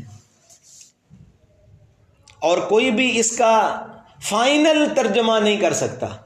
مختلف علماء نے، اسکالرز نے اس کے الفاظ، چونکہ عربی میں یہ ایک فن ہے، عربی بڑی عجیب و غریب زبان ہے. عربی میں اس طرح چلتا ہے کہ پورے لفظ کا کوئی ایک حرف بولا جاتا ہے، پورے لفظ کا کوئی ایک حرف بول دیا جاتا ہے، اور اس ایک حرف سے پورا لفظ مراد ہوتا ہے. اس کی مثال مشہور وہ شعر ہے کہ شاعر کہتا ہے، میں نے اپنی محبوبہ کو کہا قلت لہا قفی، میں نے اس کا رک جا، اس نے کہا قاف. قلت لہا قفی قالت قاف. اب یہ جو قاف ہے، قاف زبر الف قا اور فا ساکن قاف، قاف کا کیا مطلب ہے؟ قاف کا مطلب ہے قد وقفت، میں رک گئی. تو اب قاف سے کیا مراد لیا گیا؟ قد وقفت. قد، یہ ایک عام سی مثال ہے عربی اشعار میں اور ان چیزوں میں. قلت لہا قفی قالت قاف، میں نے اس کو کہا رک جا، اس نے کہا قاف. قاف یعنی قد وقفت، تو حرف بول کر پورا لفظ مراد لیا جاتا ہے. تو بعض علماء نے معنی جو ہیں وہ یہاں ایک مطلب کہ توجیحات کی ہیں، مختلف گلدان سجائے ہیں یہاں توجیحات کے، کہ الف لام میم، الف سے مراد اللہ ہیں، لام سے مراد جبریل علیہ السلام ہے. اللہ میں الف آتا ہے نا، تو الف سے کیا پورا لفظ کیا مراد لیا؟ اللہ. لام سے پورا لفظ کیا مراد لیا؟ جبریل علیہ السلام. اور میم سے مراد ہے حضرت محمد صلی اللہ علیہ وسلم. تو گویا قرآن کی سند کا بیان ہے. بہرحال بھی پھر بھی واللہ عالم، صحیح معنی کون جانتے ہیں جی؟ اللہ تعالی جانتے ہیں. امام شعبی رحمۃ اللہ تعالی علیہ نے فرمایا ہے اس الف لام میم اور ان حروف مقطعات جتنی صورتوں کے شروع میں آتے ہیں نا، سب کے بارے میں امام شعبی رحمہ اللہ کیا فرماتے ہیں؟ بڑے امام ہیں. سر اللہ فلا تطلبوها، یہ اللہ کے راز ہیں، یہ اللہ کے راز ہیں، ان کے پیچھے نہ پڑو، ان میں کھود کرید نہ کرو. سر اللہ فلا تطلبوها، یہ اللہ کے راز ہیں، ان میں کھود کرید نہ کرو.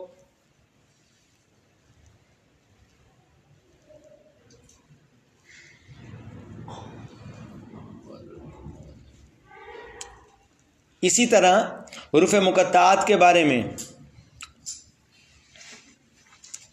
ایک رائے یہ ہے کہ طریقہ تعلیم کی طرف اشارہ ہے. جی حروف مقطعات کس کی طرف اشارہ ہے؟ طریقہ تعلیم. طریقہ تعلیم میں بھی پہلے مفردات ہوتے ہیں. کیا ہوتے ہیں جی؟ بچوں کو پہلے کیا پڑھایا جاتا ہے؟ دو حرف جڑے ہوئے پڑھائے جاتے ہیں یا اکیلے الف با تا؟ پہلے الف با تا حروف مقطعات، اور وہ جو لوح قرآنی ہے حروف تہجی، پہلے مفردات اور اس کے بعد مرکبات.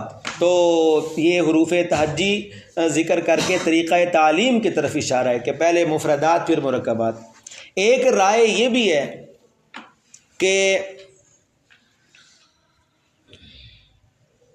انہوں نے کہا تھا نا کہ نبی پاک صلی اللہ علیہ وسلم قرآن مجید کو خود بناتے ہیں، قرآن مجید کو خود بناتے ہیں. بڑی جگہ قرآن مجید میں یہ آیت ہے. اللہ تعالیٰ نے ان کافروں کی یہ بات نقل کی ہے کہ یقولون، وہ کہتے ہیں افطراہ، نبی علیہ السلام نے گھڑ لیا. توجہ ہے. تو اللہ رب العزت نے ان کو چیلنج کیا ہے، ان حروف مقطعات کے ذریعے ان کو کیا کیا ہے؟ چیلنج کیا ہے. یہ کہنے والوں کو کہ یہ قرآن مجید نبی علیہ السلام نے خود گھڑا ہے، یہ کہنے والوں کو اللہ تعالیٰ نے حروف مقطعات کے ذریعے کیا کیا؟ چیلنج کیا کہ تم کہتے ہو کہ نبی علیہ السلام نے یہ کتاب قرآن مجید خود گھڑا ہے. یہ لو پھر الف لام میم کاف ہا یا عین صاد عین سین قاف ہا میم. کیا مطلب؟ یہ کس کی زبان کے حروف تہجی ہیں؟ تمہاری زبان کے، عربی کے. یہ جتنے میں نے بولے الف لام میم عین سین قاف الف لام میم را، یہ آپ کی نورانی قاعدے کے اور حروف تہجی ہیں نا، عربی زبان کے. اور قرآن انہی لفظوں الف با تا ہا میم عین سین قاف انہی 29 حرفوں سے مل کر جڑ کر قرآن مجید بنا ہے. تم بھی بنا کے دکھاؤ. نہیں سمجھ آئی آپ کو؟ کہتے ہو کہ نبی علیہ السلام نے قرآن خود گھڑا ہے اور قرآن عربی میں ہے. یہ الف لام میم یہ تمہاری زبان کے ہیں نا حروف تہجی؟ جی ہماری زبان کے ہیں. بنا کے دکھاؤ اس طرح کا قرآن اگر تم سچے ہو اس میں کہ نبی علیہ السلام نے یہ قرآن خود گھڑا ہے. فَلْيَأْتُوا بِحَدِيثٍ مِثْلِهِ إِن كَانُوا صَادِقِينَ. اگر سچے ہیں تو ایک بات ایک آیت بنا کے دکھائیں قرآن کی. سمجھ رہے ہیں؟ حروف مقطعات. اور بھی بڑی تشریح ہیں. بہرحال ہمیں کیا فائدہ ملے گا اگر ہم ایسی چیز میں بحث کرتے رہیں جس کا ہمیں یقین کوئی نہیں ہونا پھر بھی. ٹھیک ہے تو بات مختصر کرتے ہیں. الف لام میم اللہ عالم، اللہ عالم بمرادی، اس کی مراد اور صحیح مفہوم اللہ رب العزت ہی جانتے ہیں. ذالک الکتاب لا ریب فیہ ھدی للمتقین. اس آیت مبارکہ میں آیت نمبر 2 میں عظمت قرآن بیان کی گئی. کیا بیان کی گئی ہے؟ عظمت قرآن. قرآن مجید کی اکثر صورتوں کے شروع میں حضرت صاحب اکثر صورتوں کے شروع میں ترغیب الی القرآن کے لیے عظمت قرآن بیان ہوتی ہے. کیوں بیان ہوتی ہے؟ اس لیے بیان ہوتی ہے کہ یہ جو مضمون آنے والا ہے، سورت شروع ہونے لگتی ہے، اللہ شروع میں 2 آیتیں 3 آیتیں، یہ آپ اکثر صورتوں میں دیکھو گے. اب حامیم والی جو صورتیں ہیں نا، آپ شروع کرتے ہیں تلک آیات الکتاب المبین. 1-2 آیتیں قرآن کی شان میں آتی ہیں. تلک آیات الکتاب و قرآن مبین، تلک آیات الکتاب الحکیم، یاسین والقرآن الحکیم، الرحمن علم القرآن، نون والقلم وما یسطرون ما انت بنعمت ربک بمجنون وان لک لاجرا غیر ممنون. شروع والی آیتیں اکثر صورتوں کی 2-3 2-3 1-2-3 آیتیں، اس میں قرآن مجید کی کیا بیان ہوتی ہے؟ عظمت اور شان بیان ہوتی ہے. اب یہ صورت ہے نا سورہ بقرہ، آپ نے دیکھ لیا کیا بیان ہوئی؟ قرآن مجید کی عظمت اور شان بیان ہوئی. آگے اگلی جو صورت شروع ہوگی سورہ آل عمران ہے، اس میں الف لام میم اللہ لا الہ الا هو الحی القیوم نزل علیک الکتاب بالحق، کتاب بالحق مصدقا لما بین یدی وانزل التوراۃ والانجیل من قبل ھدی للناس وانزل الفرقان. قرآن کی کیا بیان ہوئی؟ بہرحال یہ ایک آپ کو میں نے صرف ایک نقشہ دیا ہے، آگے اس پہ آپ دیکھ لیں گے، ایسے ہی ہوگا انشاءاللہ. تو یہ سورت کے شروع میں ترغیب الی القرآن کے لیے عظمت قرآن کیوں بیان ہوتی ہے؟ مقصد یہ ہوتا ہے کہ لوگوں دھیان سے سنو، بے توجہی سے نہ سنو. یہ فرمان شاہی ہے. کیا ہے؟ یہ شاہی فرمان ہے، یہ اللہ رب العزت کا کلام اور پیغامات ہیں، اس لیے ان کو توجہ سے سنو. تو پہلی آیت مبارکہ میں جی بالکل جی اللہ رب العزت نے پہلی آیت مبارکہ میں 3 صفات بیان کی ہیں قرآن مجید کی. آسان مفہوم آپ سمجھیں.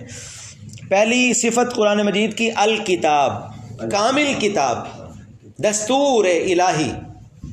الکتاب صرف یہ مطلب نہیں ہوتا کہ لکھی ہوئی تو ہر چیز کتاب ہوتی ہے. یہ ہے الکتاب، کامل کتاب، دستور الہی. پہلی صفت الکتاب. دوسری لا ریب فی، لا ریب کتاب ہے کہ اس میں کوئی شک شبہ کی گنجائش ہی نہیں ہے.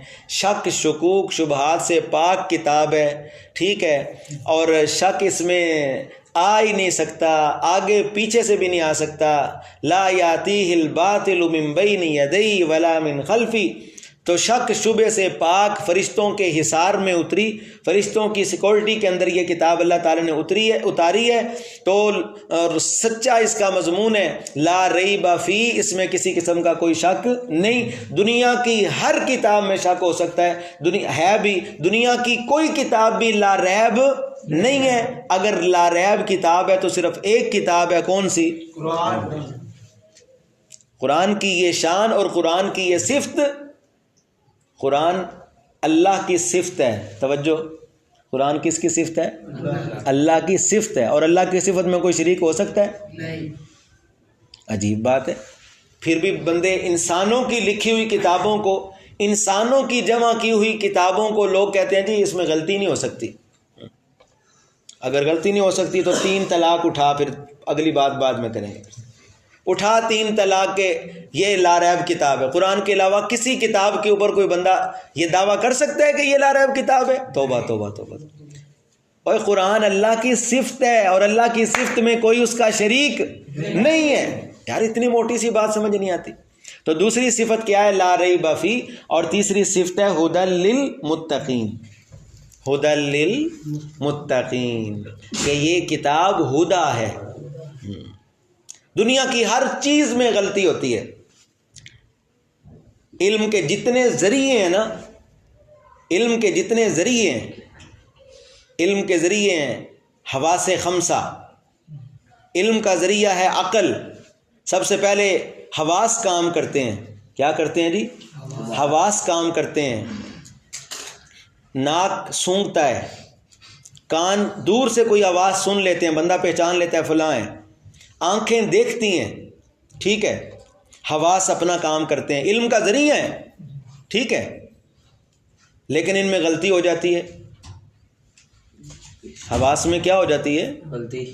دیکھنے میں غلطی ہو جاتی ہے، سننے میں غلطی ہو جاتی ہے، پہچاننے میں غلطی ہو جاتی ہے، اور چیزوں میں غلطی ہو جاتی ہے. اس کے بعد اگلا علم کا ذریعہ ہے عقل. عقل بھی غلطی کر لیتی ہے. بسا اوقات آپ نے عقل کے ذریعے، اپنی سوچ کے ذریعے پہلے کسی کے بارے میں سنا، کسی کے بارے میں پہلے سنا، کسی جگہ کا ذکر آپ نے بڑا سنا، کانوں سے سنا، اور پھر اس کے بارے میں دماغ میں ایک نقشہ قائم کیا، ایسا ہوگا ایسا ہوگا ایسا ہوگا. لیکن جب اس کو دیکھا تو وہ سوچ کے بالکل کیا تھا؟ خلاف نکلا. برعکس عقل غلطی کرتی، نقشہ غلط ہو جاتا ہے. ان میں غلطی کا احتمال ہے. تو ایک ایسا ذریعہ انسان کے پاس ہونا چاہیے. وہ حافظ صاحب کا آپ نے سنا ہوا ہے نا، حافظ صاحب تھے نابینا. ان کو کسی شاگرد نے کہا جی حافظ صاحب کھیر کھاؤ گے؟ حافظ آ کے ایک پوچھنے والی گل ہے، کھیر تے پھر جناب. اچھا، حافظ نے پہلے پوچھا کہ بات سنو بھائی، بات ہے کہ وہ کھیر ہوتی کیسے ہے؟ نابینا تھا نا، یا شاید اس نے کوئی اور نام لیا ہوگا اپنے زبان میں کھیر کا. تو حافظ نے پوچھا کہ یہ بتاؤ وہ کھیر ہوتی کیسے؟ تو شاگرد نے کہا جی استاد جی وہ سفید رنگ کی ہوتی ہے. اب وہ نابینا تھے حافظ صاحب، سفید رنگ کی ہوتی ہے. تو حافظ صاحب نے کہا یہ سفید رنگ کیسا ہوتا ہے؟ تو شاگرد نے کہا جی وہ بگلے کی طرح ہوتا ہے. بگلا نہیں ہوتا. اب حافظ صاحب نے بگلا بھی نہیں دیکھا ہوا تھا. تو حافظ صاحب نے پوچھا یار وہ بگلا کیسے ہوتا ہے؟ تو شاگرد نے اس طرح نا یہ اپنے بازو کے اوپر نا رومال رکھ کے نا سفید، اور کہا جی یہ بگلا ہے، اس طرح ہوتا ہے، اس طرح لمبی ایسے بازو اوپر کیا، اس کی چونچ نکالی ایسے ہاتھ کے ساتھ کا، اور حافظ صاحب کا ہاتھ پکڑ کے نا اس کے اوپر پھیرا کے بگلا ایسے ہوتا ہے. حافظ نے کہا توبہ توبہ، یہ کھیر میں کیسے کھاؤں گے؟ تو گلے میں پھنس جائے گی. ہاں ٹیڑھی کھیر ہے یہ، تو بہت ٹیڑھی کھیر ہے بھائی. تو عقل سے میرے بھائیوں غلطی ہو جاتی ہے.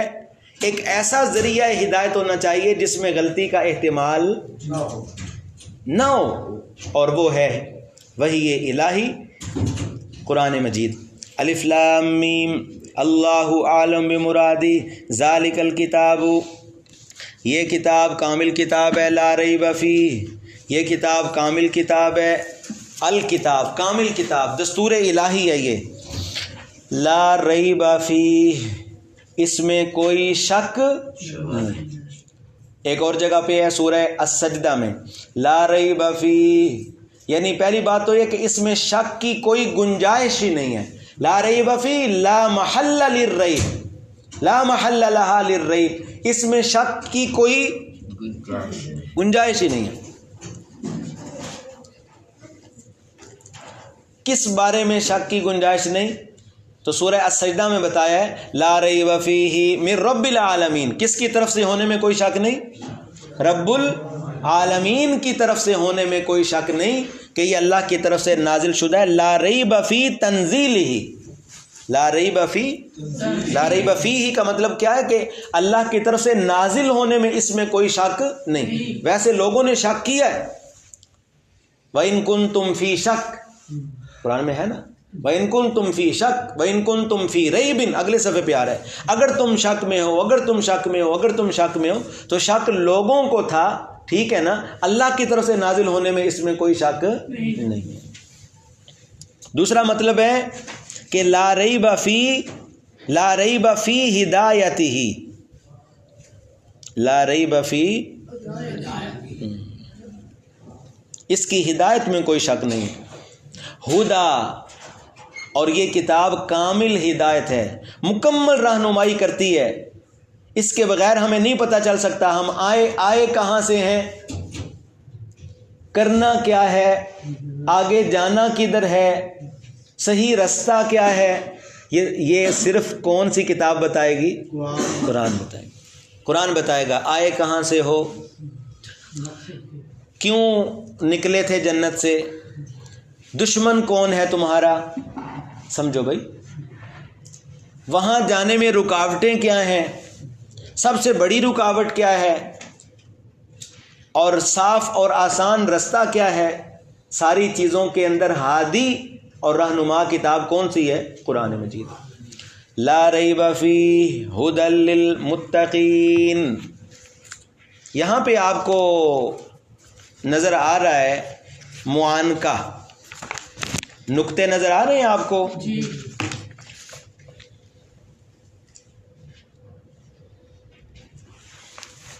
فی ہی سے پہلے بھی 3 نقطے لگے ہوئے ہیں، بعد میں بھی 3 لگے ہوئے ہیں، اور اوپر ایک لفظ لکھا ہوا سلی، سواد لام یا، اور سلی کے نیچے جیم لکھا ہوا ہے، جیم کے نیچے 3 نقطے ہیں، آگے بھی 3 نقطے ہیں، جیم لکھا ہوا ہے۔ اچھا، اس کو بولتے ہیں بھائی معانقہ۔ قرآن مجید میں 18 معانقے ہیں، 18 ایسے مقامات ہیں جہاں پہ کیا ہوتا ہے؟ معانقہ۔ آخری معانقہ ہے تنزل الملائکۃ والروح فیہا باذن ربہم من کل امر سلام، اور سورۃ القدر میں آخری پارے میں 18واں معانقہ ہے۔ معانقہ کا مطلب ہوتا ہے بغل گیر ہونا، گلے ملنا، معانقہ بولا جاتا ہے نا ہمارے یہاں، معانقہ کیا فلاں، معانقہ کیا، معانقہ کیا، گلے ملنا۔ تو معانقہ، گلے ملنا، کیا مطلب؟ وہ لفظ جو ان 3 نقطوں کے درمیان میں ہے نا، وہ ادھر بھی ادھر بھی دونوں کے ساتھ کیا کر رہا ہوتا ہے؟ معانقہ کر رہا ہوتا ہے۔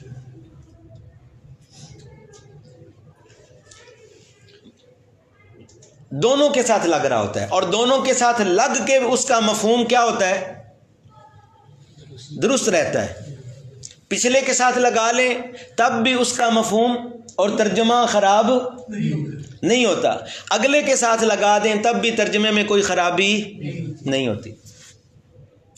ایسا یہ لفظ ہے، سبحان اللہ۔ دیکھو، یعنی خلاصہ کیا نکلا کہ جہاں پر معانقہ ہوتا ہے وہاں 2 تفسیریں جائز ہوتی ہیں۔ بٹ صاحب آپ کو سمجھ آ رہی ہے؟ ہاں، جہاں معانقہ ہو وہاں کتنی تفسیریں جائز ہوتی ہیں؟ 2۔ پچھلے کے ساتھ لگ کے پھر بھی بالکل صحیح، اگلے کے ساتھ لگ کر پھر بھی بالکل صحیح۔ تو 18 اور 18 36 تفسیریں ہو گئیں جہاں پر بھی یہ معانقہ آئے گا انشاءاللہ کوشش ہوگی اکثر جگہوں پر کہ اس کی وضاحت کر دی جائے اور دونوں طرح سے ترجمہ اور تفسیر جو ہے نا وہ بیان کی جائے. یا سلی اوپر لکھا ہوا نا، سلی کا مطلب ہے ملا سکتے ہیں آپ، سلی ملا لو. اور جیم مجوز، وقف مجوز، یہاں آپ رک بھی سکتے ہیں، آپ کے لیے جائز ہے. لا ریب فیہ، اس پر آپ رک جائیں، جائز ہے. اور ذالک الکتاب لا ریب، ادھر بھی رک جائیں تب بھی جائز ہے. فیہ اگلے کو دے دیں، فیہ ہدن، تو بڑا مزیدار ترجمہ بن جائے گا دونوں صورتوں میں. اب دیکھیں بھائی، ذالک الکتاب، ذالک ھذا کے معنی میں آتا رہتا ہے، ٹھیک ہے. ویسے یہاں طالب علموں والی باتیں ہیں، مدرسوں والی باتیں ہیں کہ ذالک دور کے اشارے کے لیے آتا ہے، قرآن تو سامنے ہے، تو اللہ تعالیٰ ذالک کیوں لے کر آئے؟ ذالک کا مطلب ہوتا ہے وہ. یہ مدرسوں والی باتیں ہیں یار، بس ٹھیک ہے. ذالک وہ، جبکہ قرآن تو یہ ہے، ھذا ہونا چاہیے تھا. تو پھر اس کے جواب ہوتے ہیں، رونق لگی رہتی ہے کہ جناب یہ جو اللہ تعالیٰ نے عالم ارواح میں وعدہ کیا تھا کہ میں کتاب دوں گا اور میں وحی دوں گا، یہ اس وحی کی طرف کیا ہے؟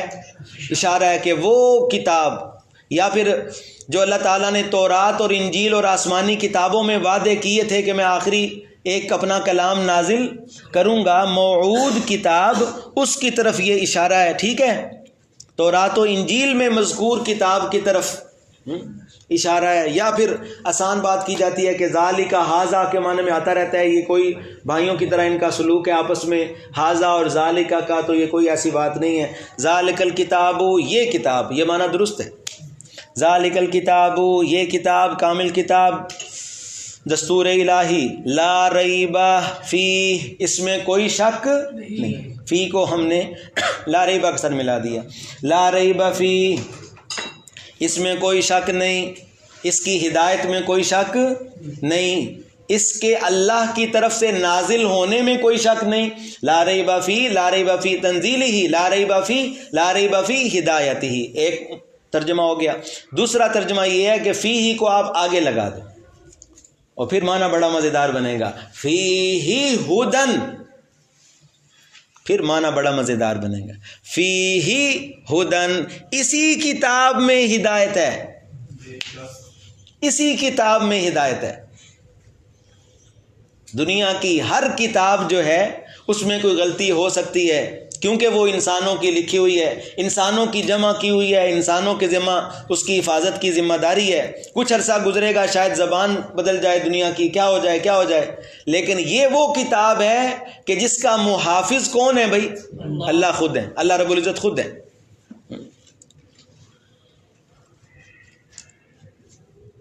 انسان اپنی سوچ سے، عقل سے کوئی بات کرتا ہے، بڑی دانائی کی کوئی بات بتائی جاتی ہے اور کوئی فلسفہ بنایا جاتا ہے. کچھ سال گزرتے ہیں، اگلی تھیوری آتی ہے اور لوگ کہتے ہیں پچھلے تو بے وقوف تھے، یہ دیکھو کیا کر گئے. اور ان سائنس کے ساتھ، دلیل اور لاجک کے ساتھ وہ ان پچھلوں کی بات کو کیا ثابت کر دیتے ہیں؟ غلط. باتیں غلط ہو جاتی ہیں، نظریات کیا ہو جاتے ہیں؟ غلط ہو جاتے ہیں. لیکن قرآن ایسی کتاب ہے، وہ شاعر نے نتیجہ نکال دیا میری ساری بات کا 2 لفظوں میں، صدیوں فلسفہ کی چنی و چنا رہی، یعنی گفتگو اور بحثیں چنی چنا رہی، صدیوں فلسفہ کی چنی و چنا رہی، اللہ کی بات جہاں تھی وہاں کی وہاں رہی. اللہ کی بات جہاں تھی وہاں کی وہاں رہی. ما یبدل القول، اللہ کی باتیں لا تبدیل لکلمات اللہ، اللہ کی باتیں بدلتی نہیں، ایسی پکی. قرآن کی ایک شان ہے نا، صفت بیان، والقرآن الحکیم، پکی کتاب ہے، اس میں کوئی شک نہیں. تو اس لیے ہدایت کا تعلق بھی کس کے ساتھ ہے؟ قرآن کے ساتھ ہے. اگر کوئی چاہتا ہے نا کہ مجھے ہدایت ملے تو قرآن کے بغیر ہدایت نہیں ہے. آج بہت بڑی تعداد میں امت کا طبقہ، ہماری امت کا طبقہ، وہ قرآن چھوڑ کر اور کتابوں میں، کتابڑیوں میں، قصوں میں، کہانیوں میں وہ ہدایت ڈھونڈ رہے ہیں بیچارے. افسوس کے ساتھ کہنا پڑتا ہے. امت کا ایک بہت بڑا طبقہ جو ہے وہ قرآن مجید کو یہ سمجھتا ہے کہ یہ بس تلاوت کے لیے ہے، اور ایمان اس سے نہیں بنتا۔ استغفر اللہ، ایمان کس سے بنتا ہے؟ ایمان بنانے والی کتاب کون سی ہے؟ ایمان کا نصاب قرآن ہے میرے بھائی۔ اگر کوئی چاہتا ہے نا پکا مسلمان بنوں، تو ایمان کا نصاب کیا ہے؟ قرآن ہے۔ ایمان بنتا بھی قرآن سے ہے، یہ آپ کو پتہ چل جائے گا، بنتا بھی قرآن سے ہے، اور پھر بچتا بھی قرآن سے ہی ہے، اور پھر بڑھتا بھی قرآن سے ہی ہے۔ قرآن مجید کی کتنی دفعہ یہ آیتیں قرآن پاک میں آئی ہیں، اذا تلیت علیہم آیات، جب میری آیات تلاوت کی جاتی ہیں، زادتہم ایمانا، ایمان انکریز ہوتا ہے، ایمان بڑھتا ہے۔ یہ کس کے ساتھ ہوتا ہے؟ آیات الہی کے ساتھ۔ انسان کے ایمان میں سٹرنتھ آتی ہے، پاور آتی ہے، مضبوطی آتی ہے، کس کے ساتھ؟ کہانیوں سے، واقعات سے نہیں، کس سے؟ قرآن کی آیات سے۔ جنت ملے گی ایمان سے، یہ تو یاد کر لو، ساڈا خاندانی جملہ ہے، جنت ملے گی ایمان سے، اور ایمان بنے گا قرآن سے۔ تو اس لیے میرے بھائیو، ہم سب قرآن کے محتاج ہیں، اور فکر کرنی چاہیے اس کو سیکھنے کی۔ فیہ ھدی، اسی میں کیا ہے؟ ہدایت۔ فیہ ھدی، اسی میں ہدایت ہے۔ قرآن کے علاوہ کہیں اور ہدایت ڈھونڈنے کی ضرورت نہیں، ملے گی بھی نہیں ملے گی۔ فیہ ھدی، یہ اس معانقے نے کتنا بڑا فائدہ دیا ہے اور کیسا معنی بتایا۔ فیہ ھدی، اسی میں ہدایت ہے، للمتقین، ڈرنے والوں کے لیے۔ تقوی کا بڑا ذکر آئے گا قرآن مجید میں، بہت زیادہ ذکر آئے گا تقوی کا۔ واتقوا اللہ، متقین، متقون، یتقی، بہت زیادہ ذکر آئے گا۔ تقوی کسے کہتے ہیں؟ عام طور پہ تقوی کا معنی کیا جاتا ہے ڈرنے والے، صرف ڈرنے والے نہیں، تقوی کا معنی ڈر کر گناہوں سے بچنے والے، ڈر کر گناہوں سے بچنے والے، یہ ہیں متقین اصل میں۔ حضرت سیدنا علی بن ابی طالب رضی اللہ تعالیٰ عنہ، سب بولا کریں صحابہ کرام، حضرت سیدنا علی بن ابی طالب رضی اللہ تعالی عنہ، ان سے تقوی کی تعریف نقل ہے بھائی۔ التقوی ترک الاصرار علی المعاصی، یہ بڑی ضروری چیزیں ہیں، ہر دفعہ نہیں ہوتی ہیں اور ہر لفظ پہ بھی نہیں ہو سکتی۔ التقوی ترک الاصرار علی المعاصی وترک الاغترار، تا کے ساتھ ہے، تا کے ساتھ، وترک الاغترار بالطاعات، بس خلاصہ ہی نکال دیا۔ تقوی کسے کہتے ہیں؟ تقوی یہ ہے ترک الاصرار علی المعاصی، بندہ گناہوں کی عادت کو چھوڑ دے، گناہوں پہ اصرار کو کیا کرے؟ چھوڑ دے، ترک کر دے۔ ایک سمجھ آ گیا؟ گناہوں پہ اصرار نہ کرے۔ انسان ہے، ایک آدھ دفعہ پھنس گیا، غلطی ہو گئی تو بس ہو گئی، آئندہ کے لیے سچی توبہ کرے، اللہ ہماری غلطیاں معاف فرما دے۔ اور دوسرا وترک الاغترار بالطاعات، نیکی کے اوپر غرور نہ کرے، اطاعت پر کیا؟ غرور نہ کرے، یہ ہے تقوی۔ یہ نہیں کہ تھوڑی سی نیکی کر لی، ایک دو دن سبق میں آ گئے، قرآن شریف کے سبق میں آ گئے، کہا میرے پاس تو ماشاءاللہ بہت زیادہ نیکیاں جمع ہو گئی ہیں، اور پھر دوسرے مسلمانوں کو نیچی نظروں سے دیکھنا شروع کر دیا، تکبر اپنے اندر پیدا کر لو بھائی، یہ دوائی ریاکشن کر گئی ہے۔ کیا کر گئی ہے؟ ہاں جی، ریاکشن کر گئی، صحیح فائدہ نہیں دیا، کیونکہ ساتھ پرہیز ضروری تھی نا جی۔ اگر پرہیز نہ کرے تو دوائی الٹی پڑ جاتی ہے۔ قرآن شفا ہے، لیکن اس بندے کے لیے تو یہ الٹی پڑ گئی، ریاکشن ہو گیا اس کو تو۔ استغفر اللہ۔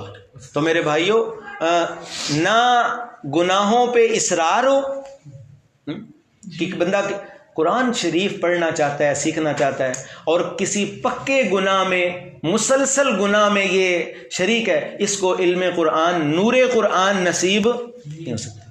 یہ داؤ لگا رہا ہے، اپنے ساتھ بھی لگا رہا ہے، استادوں کے ساتھ بھی، مدرسے والوں کے ساتھ بھی۔ پکے گناہ میں کسی میں ملوث ہے، عادی گناہ گار ہے، عادی گناہ میں، غیر محرموں سے اس کے تعلقات ہیں، یہ اس دور کا ایک ایسا گناہ ہے جسے بالکل گناہ ہی نہیں سمجھا جاتا۔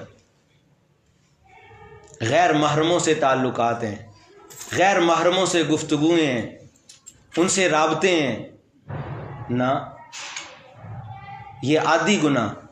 اس طرح کے اور گناہ، بد نظری کا عادی ہے، فلمیں ڈرامے دیکھنے کا کیا ہے، شوقین ہے،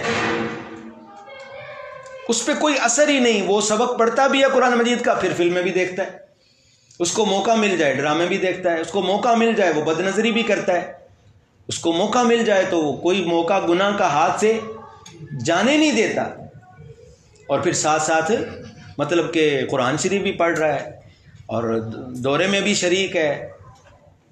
تو بھائیو، حضرت سیدنا علی المرتضیٰ رضی اللہ تعالیٰ عنہ کی تعریف کے مطابق یہ بندہ متقی نہیں۔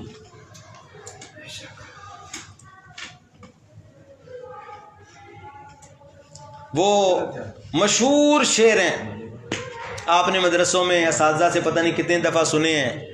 حضرت امام شافعی رحمہ اللہ نے اپنے استاد سے شکایت کی، استاذ وکی، کیا نام تھا ان کا؟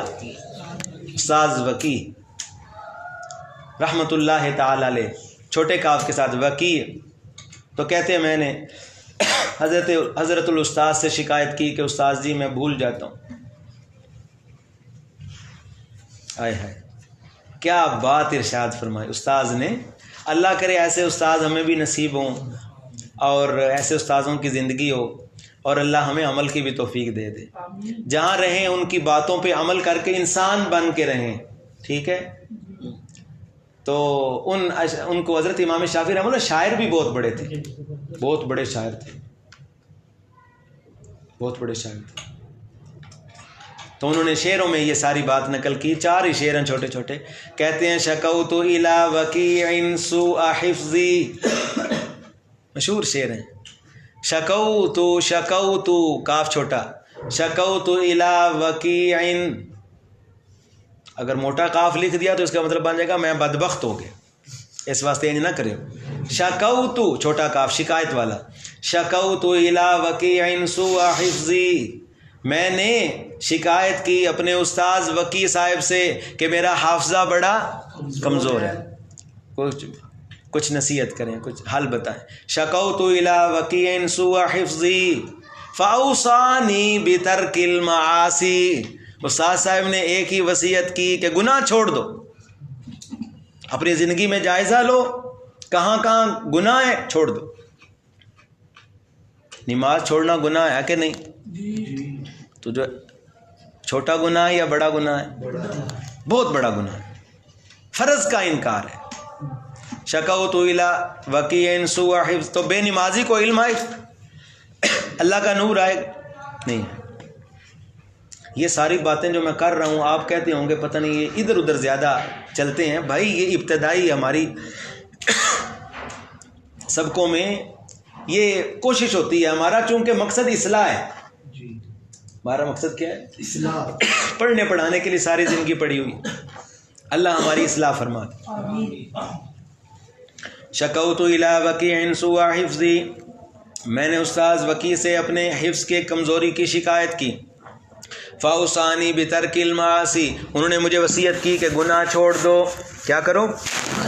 گناہ چھوڑ دو۔ اور آگے فرمایا فَإِنَّ الْعِلْمَ نُورٌ مِّنْ إِلَٰهٍ، کہ علم جو ہے نا وہ اللہ کا نور ہے، علم اللہ کا کیا ہے؟ نور ہے۔ وَنُورُ اللَّهِ لَا يُعْطَىٰ لِعَاصِي، اور اللہ کا نور جو ہے وہ گناہ گاروں کو نہیں ملتا ہے۔ گندے دلوں میں، نجس دلوں میں، جہاں غیر اللہ کی محبت ہو، جہاں بت خانہ بنا ہوا ہو، جہاں غیر محرموں کی تصویریں اور گندی تصویریں پڑی ہوئی ہوں دلوں کے اندر، ایسے دلوں میں اللہ کا نور نہیں جاتا ہے۔ وَنُورُ اللَّهِ لَا يُعْطَىٰ لِعَاصِي، وَنُورُ اللَّهِ لَا يُعْطَى لِعَاصِي، اور اللہ کا نور جو ہے وہ عاصی اور گناہ گاروں کو نصیب نہیں ہوتا۔ اللہ تعالی ہمیں ہر طرح کے گناہ سے بچائیں۔ تو حضرت سیدنا علی المرتضیٰ کی تقویٰ کی تعریف یاد ہو گئی؟ التقویٰ ترک الاصرار علی المعاصی وترک الاغترار بالطاعات۔ اگر نیکی کی 4 دن توفیق ہو گئی ہے، تہجد کی 2-3 دن توفیق ہو گئی ہے، تو یہ نہیں تہجد کے بعد سلام پھیر کے اوپر آسمان کی طرف دیکھیں کہ جبریل علیہ السلام تو نہیں سلام لے کر آ رہے میرے لیے، تو نیکی کا غرور نہ ہو۔ ایک اور تعریف تقویٰ کی ابراہیم بن ادم رحمۃ